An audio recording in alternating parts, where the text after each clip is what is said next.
శేఖరంచ పవిత్రంచ శోకరోగ నివారణం లోకవశ్యకరం పుంషాత్ భస్మం త్రైలోక్య పావనం. నాయనా, ఈ విభూతి ఎవరు ధరిస్తారో వాళ్ళు ముల్లోకాలు కూడా పావనం చేసే దివ్య శక్తి విభూతికి ఉన్నది. మీరు మంత్రస్నానం చేసే శక్తి లేకపోతే జలస్నానం చేయండి, జలస్నానం చేసే శక్తి లేకపోతే విభూతి స్నానం చేసుకోండి చాలు.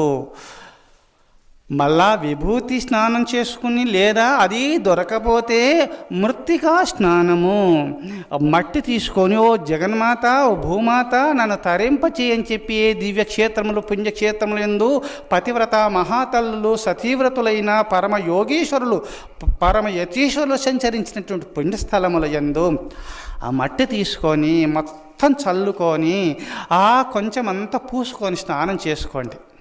అదే మృత్తికా స్నానం అవుతుంది.